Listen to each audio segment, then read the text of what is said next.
This is where we can see the content on a user's Xbox Live profile after they've had a complaint lodged against them in the profile category.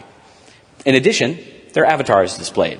This lets us find the modded ones. Hello Xbox Live moderators, my name is Sacramentalov, and this is a former employee of the Xbox Live policy and enforcement team who went on Reddit to answer questions by curious Xbox gamers. Before we go over that, here's a cringy video made by the Xbox Live enforcement team.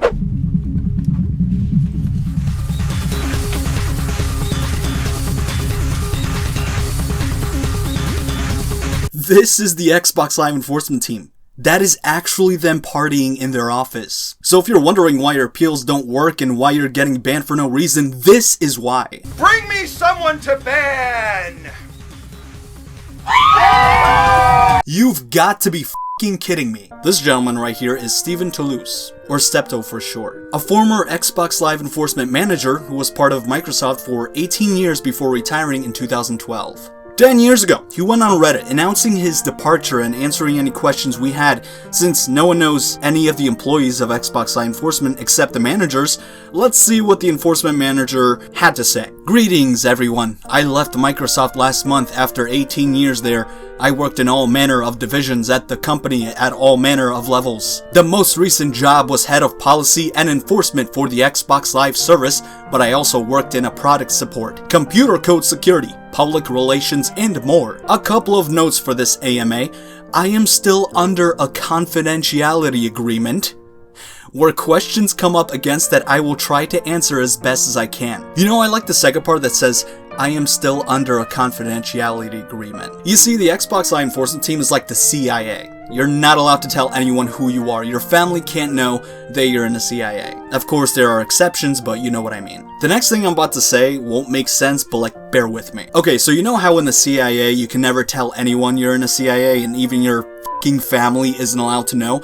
Otherwise they would get arrested or some shit. I feel like that's the case with Xbox Live Enforcement. Like if I got a job with Xbox Live Enforcement and told my family, oh hey, yeah, I work at Xbox Live Enforcement and we keep the evidence a secret. Would that mean that Microsoft would send a professional fucking hitman to kill my family because they know too much? I feel like they would do something stupid like that, but we'll never know, so let's keep going. This gentleman asked, how serious is Microsoft about tracking down the modding community? 3 questions in to hit my confidentiality agreement.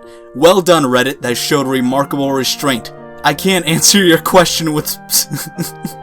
Okay, so let me get this straight. Tracking and policing the modding community is confidential. What does that mean? Why is it a secret to have someone find a hacker, present evidence, and take enforcement action? Why should that be confidential? Jesus, I just started and I feel like I'm questioning the existence of the Xbox Live enforcement team. Did you personally encounter any mischief online that resulted in you immediately enacting the ban hammer on them? I always used to game with a laptop next to me. When I came across bad behavior, I always gave them a warning shot. Hey, you should check out my bio and launch tags. I'm actually the head of enforcement. Please stop doing what you are doing, etc, etc. Without fail, every time, I got back, F you, asshole. So I would move over to the laptop, click something, and they would go away in front of everyone.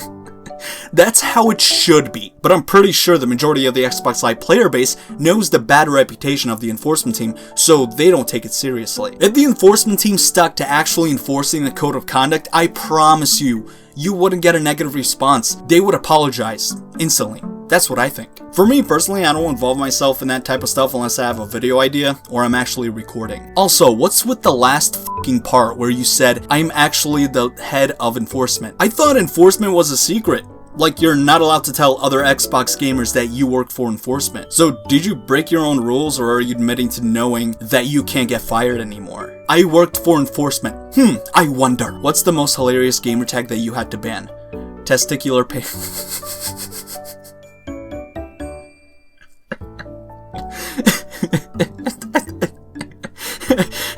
You mean the best gamer tag ever? Alright, next. You were extremely vocal and available for the press and community while at Microsoft, which is unusual for policy enforcement teams and especially for one as big as Xbox Live. Was this an intentional move, or did it happen naturally? Totally intentional. I believed very strongly in an available, transparent, and accountable enforcement team. When we made mistakes, we tried to own up to them, When we were right, we wanted to make sure people knew that too, because the internet is awful quick to jump on big bad company stomps on people stories. This is actually true. At PAX, the enforcement team had a booth where they shared what software they used to ban people, etc. This explains how filing a complaint was serious back then, and I'm talking the World at War days. The Xbox Live enforcement team needs a good leader, like Stephen, because today, filing a complaint will just get you laughed at. And they never own up to their mistakes anymore. They banned me for appealing a wrongful ban. Do the police ever get involved if somebody said something offensive on Xbox Live? If it's a threat or other criminal activity, we do urge customers to contact police, and yes, they sometimes get involved. My team had a really good working relationship with Microsoft's Law Enforcement Engagement Center, as well as law enforcement in general. We take stuff like that pretty seriously. No, I can prove you don't. I've been DDoSed so many times and you guys kept turning me away saying, oh, you gotta settle this with your internet provider. You guys just didn't care. So many ways of justice could have been done with the information I had, and you guys didn't give a shit, so no, you don't take crime seriously on Xbox. Yeah, no offense or anything, but I have a few girl gamer friends, and when they would get on Call of Duty with me and they would start talking about some tactics to try and win the stuff that was said over the mic, made her cry so hard, and she still hasn't gone back on Call of Duty. So just to sum it up, I think you might have sucked at your job. You know what's amazing to see people say enforcement sucks at their job?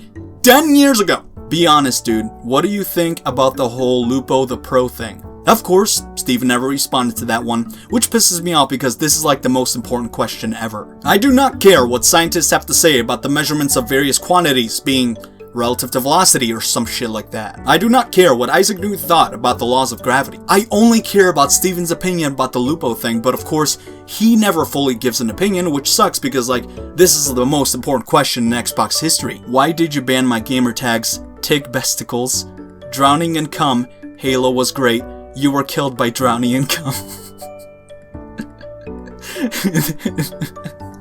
Okay. These old gamer tags for the Xbox 360 were the best. I like how Steven didn't even respond to this one either. He probably recognized the gamer tag and was like, I remember this one, but I was paid for my silence. I must not say anything or I'm gonna die. Why was my Xbox Live tag most gay unicorn banned? I have no idea. You can post to the forums on xbox.com to find out. Yeah, that's not gonna work. They don't help you in the forums. In my case, they banned me from the forums. They don't even check them anymore. Furthermore, they banned me for not remaining quiet about my bans. I appealed a 100% wrongful suspension, and I get banned. I appealed that one, and I got banned again for a longer time. What the hell is going on with the process for reviewing unauthorized access claims? I'm not gonna read the rest of that, but he said, sorry, that's a question for Xbox. I can't answer that one due to my confidentiality agreement. The CIA. Ah, true. They couldn't answer it either due to their extreme retardation agreement. I mean, yeah, I get your frustration, but did you really have to roast Stephen for that? Tell me you got banned without telling me you got banned. Can you unban me? Thank you. I like how Stephen never even responded to some of these. How does it feel being outsmarted by some guy that cracks any security you throw at him in days? I find it kind of funny how C4E and his friends outsmart a multi-billion-dollar company. Smiley face. I like how this idiot said JTAG for the win. A JTAG for the win! And Stephen absolutely roasted the shit out of him with, your reason for pirating games is your own. One day, hopefully, when you have money, you will buy them instead of pirate them. Know your place. An Xbox moderator just vaporized you. Here's a question. Does the reporting feature actually work? I can understand a single report is not going to flag any response, but for 2 hours, we sat in a room where a person was clearly modding. Was reported by all my team more than once, and we saw the guy online for the next week. Follow-up question, how many reports do you have to get to actually take a look at the particular person? Our target from complaint to action is no more than 24 hours, which is bogus because my bans are still under review, like almost a week later. It's not always instant. It just takes one report. Nah, Steven, you're wrong. I reported this idiot 1,000 times for hacking and nothing ever happened. Trust me, I know reporting doesn't do shit anymore. I just sometimes do it because, like, there's always a chance. even though the chance is slimmer than winning the fucking lottery. Alright, I'm done. If you guys want to read the whole thread, I will link it down in the description. Also, if you haven't noticed, this whole Q&A thing was like 10 years ago. Stephen also wrote a book about his life working at Microsoft. I haven't read it yet, but I do recommend it if you guys are looking for more information about what it's like working at Xbox. I tried getting in contact with Stephen after seeing this thread, but his latest activity was like 6 years ago on Reddit. So I went on Twitter, and unfortunately not active on Twitter anymore. I looked more into this, and unfortunately Stephen passed away in 2017. I found this out in 2023. But then again, I don't really go on Reddit. But jokes aside, targeting the Xbox Live enforcement team, I wish his friends and family the best, and I hope Stephen rests in peace. Thank you, Stephen, for a little more insight into Xbox enforcement. This video is dedicated to you. And I do want to end this with saying that the enforcement team would be better off with a leader like you, so I hope someone can fill in your legacy. I'll also try getting a little more information to the enforcement team so we can have some questions answered. I just personally don't think they should be a secret to the Xbox network. Like, if they want to protect identities, that is completely fine. But there is a way of showing evidence and protecting identities. Furthermore, it would be a lot better if enforcement actually investigated real reports, because there are a lot of nasty people on Xbox. I don't know. I'm just thinking that Xbox enforcement can do better. If you enjoyed this video, please give it a like and subscribe. I would appreciate that very much. With that being said, I thank you so much for stopping by, and I hope you enjoyed your stay. I'll see you guys in the next video, and I am out. Goodbye.